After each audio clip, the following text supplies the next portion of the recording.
रेनू जी, गुरुदेव राधे राधे। आपके चरणों में कोटि कोटि प्रणाम। महाराज जी, माता पिता होने के नाते हमने अपने कर्तव्य निभाए, बच्चे बड़े हो गए और श्री जी की कृपा से उनकी शादियां भी हो गई। हमारे घर दो नए बच्चे भी आ गए। महाराज जी, हमारा रोल अब एज ए पेरेंट कैसे निभाना है? मार्गदर्शन कीजिए। बच्चे अपना फर्ज निभा रहे हैं, हमारे माता पिता का रोल अभी क्या शेष रह गया और हमें आगे क्या करना? हाँ, हमें तो लगता है कि अब सब कुछ हो गया है। अब चित्त वृत्ति को प्रभु में लगा के लीन कर दो। किसका प्रश्न है?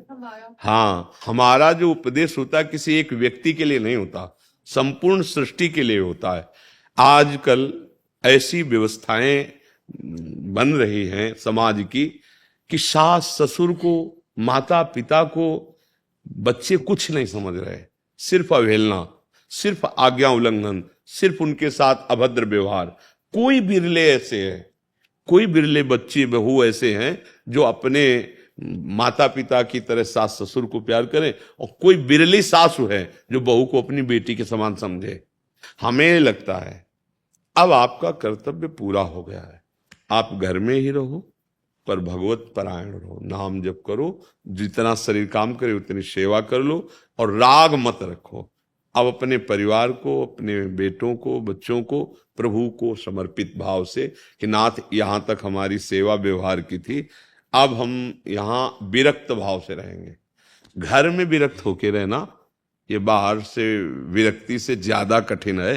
नहीं ना, बाहर तो मान लो हमारे कोई है ही नहीं तो क्या चिंता, वहां है सब, पर उनसे चित्त हटा के प्रभु में लगाना। अगर ऐसा कर ले जाओ तो जो बड़े बड़े महात्माओं की गति होती वही गति हो जाएगी, क्योंकि गृहस्थ धर्म आपका पूर्ण होगा। अब जिसके पुत्र के पुत्र हो गए तो हो गया ना। अब तो बरबस राज सुत ही नृपदीना और हर हित आप गवल बल कीला। तो चलो नाव वृंदावन वास न करो, क्योंकि वन में सर्वश्रेष्ठ वन वृंदावन है। कहीं एक कोठरी में वास करते हुए दोनों प्रिया प्रीतम की आराधना करें और यहीं शरीर छूट जाए तो परम पद मिल जाए। पर ऐसा हम आदेश नहीं कर रहे, एक है रास्ता। अगर ऐसा नहीं है तो घर में रहकर अब भजन की तरफ चित्तवृत्ति लगाओ, क्योंकि गृहस्थ धर्म पूरा हुआ। ये चौथी जो अवस्था कही जाती है ये भगवत प्राप्ति के लिए ही है। हो गए, बहुत लीलाएं हो गई। जिससे प्यार करोगे अब वही तुम्हारी अंतिम गति बिगाड़ेगा। श्रुत बनितादि जान स्वार्थरत ना करु नेह सभी ते, अंत ही तो ही तजेंगे पामर तू न तजे अबही ते। जब तक तुम्हारा शरीर काम कर रहा है तब तक तुम्हें प्यार है, और जिस दिन शरीर की स्थिति तुम्हारी ऐसी हुई उठने लायक नहीं, उस दिन तुम हमें बताना कि क्या तुम्हें कौन प्यार कर रहा है, किस कोट से कर रहा है। स्वार्थ का व्यापार है। आपका धर्म यहां तक था, पूरा हो गया। अब आप निरपेक्ष होकर अगर घर में दोनों और भजन परायण तो भगवत प्राप्ति पक्की।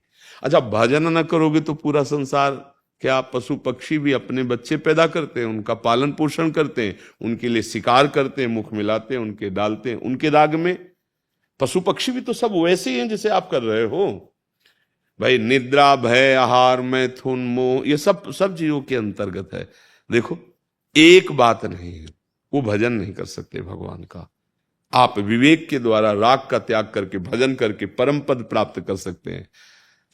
हमारी राय, नारद सिख जे सुनई नर नारी, अवश्य भवन तज होए भिखारी। अब हमारे पास आओगे तो माया मोह का नाश करके भगवान की प्राप्ति की ही बात करेंगे। हाँ, अगर अब ये कहें कि हम, तो इनको उपदेश ऐसा नहीं कहें, इनको कहेंगे आपका परम कर्तव्य।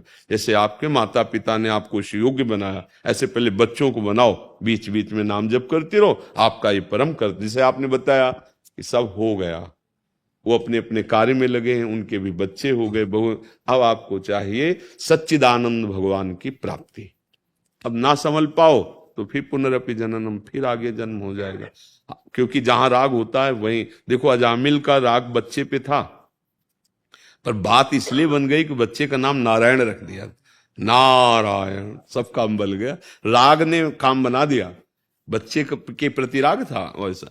अब जैसे घर के प्रति राग हो, तो ये हमने कमा के, ये हमने बनाया, तो उसी में फिर जब शरीर ऐसे ऐसे बहुत बड़ी दुर्गति है जीव की, जीव की बड़ी दुर्गति है भैया। इसीलिए हम कर्तव्य को भजन माने। जैसे एक माई ने बताया, अब इसका कर्तव्य था।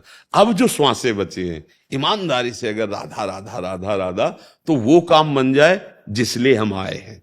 साधन धाम मोक्ष कर द्वारा, ये मनुष्य दे भगवत प्राप्ति के लिए, परमानंद की प्राप्ति के लिए। अब इसके बाद हमें मनुष्य देह मिलेगी, गारंटी तो नहीं है ना। अगर बिगड़ गई बात तो कोई, देखो हिरन के बच्चा में प्रेम कर लिया और ध्यान मरते समय हिरन का रहा, तो हिरन बन गए जड़ भरत जी। भागवत में है ना प्रसंग। हम लोगों के तो हिरन के केवल, उनके तो एक अपने भगवान के ध्यान के लिए पत्नी पुत्र राजमहल परिवार सब छोड़ दिया, फंस गए एक हिरन के बच्चे में। और अपने लोग तो कितनी जगह आसक्त किए हैं, तो क्या बनना पड़ेगा। बहुत सावधान। हम ये नहीं कह रहे कि बाबा जी बनना कोई खेल भी नहीं है। भोगों की जो आकर्षण वृत्ति, आप लोग देखो कैसा मन तुम्हारा करता है, लेकिन नाम के द्वारा, भजन के द्वारा, ज्ञान के द्वारा उसे भस्म करके फिर आगे ऐसी ऊंचाई पर जहां काम क्रोध छू न पाए, वो स्पर्श भी न कर सके। बहुत कठिन मार्ग है, तभी कोई बिरला चल पाता है, नहीं तो चला और फिसल करके फिर उसी वो बेस वही रहेगा, खेल वही हो जाएगी। तो इसलिए गड़बड़ हो जाता है। गृहस्थी में रहकर बहुत बढ़िया भगवत प्राप्ति हो सकती है।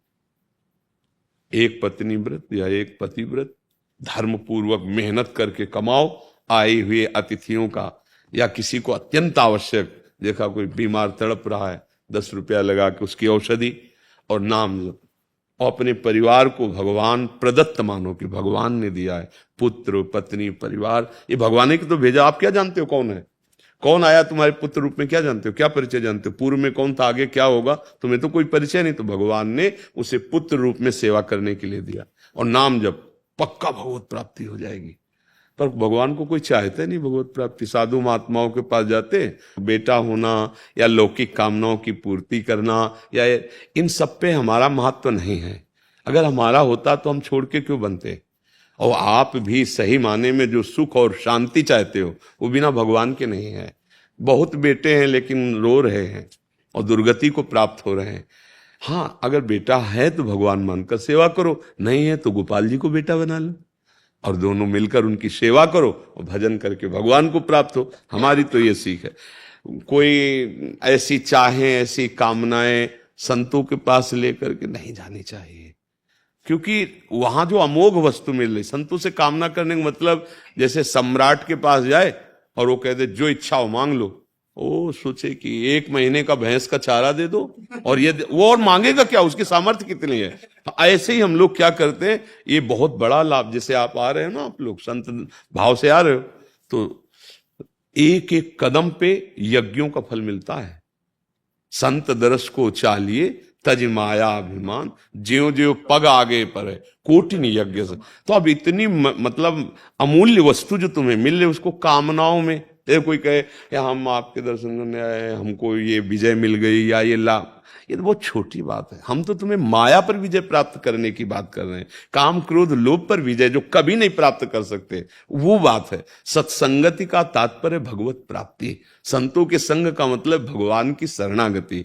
तो अब ये बातें तो कम समझ में आती लोगों को। ये समझ में आती कि सिद्ध है, वहां जाएंगे तो ये हमारी बात बन जाएगी, कामना पूर्ति हो जाएगी। तो प्रायः लोगों का ऐसा नहीं। संत संग भगवान के प्रेम रंग में रंगने के लिए है। हमें लगता है यहां अगर आए कोई तो सुधारने के लिए ही आवे। आचरण सुधार लो, मन की वृत्ति सुधार लो, तो बिना मांगे सुख आपको मिलता रहेगा। अन मांगे, स्वामी हरिदास जी कहते हैं, अन मांगे आगे आवेगो ज्यो पल लागे पल को। जैसे पलक बिना प्रयास के झपकती रहती है, ऐसे ही तुम्हें सुख लिपट जाएगा तुम्हारे चरणों में, क्योंकि तुमने सुख सिंधु का आश्रय ले लिया। अब भगवान का आश्रय न लो, बुरे आचरण करो तो सुख मांगने से थोड़ी मिल जाएगा। चाहे जहां जाओ, आचरण किया है वो तुम्हें दंड दे के रहेगा। इसलिए हमारी प्रार्थना है कि अब आपका समय अधिक से अधिक भजन में जाना चाहिए, और इसी से जीवन की सार्थकता होगी। आपके लौकिक धर्म की पूर्ति हो गई, अब परम धर्म की पूर्ति। बिना भगवान की प्राप्ति के आवागमन नहीं रुकेगा, और ये केवल मनुष्य शरीर में ही होता है। इसलिए अब न चुको, जितनी श्वासें उतने में भगवत प्राप्ति हो जाएगी। राधा राधा राधा राधा राधा, जो नाम प्रिय है बस वही नाम जप।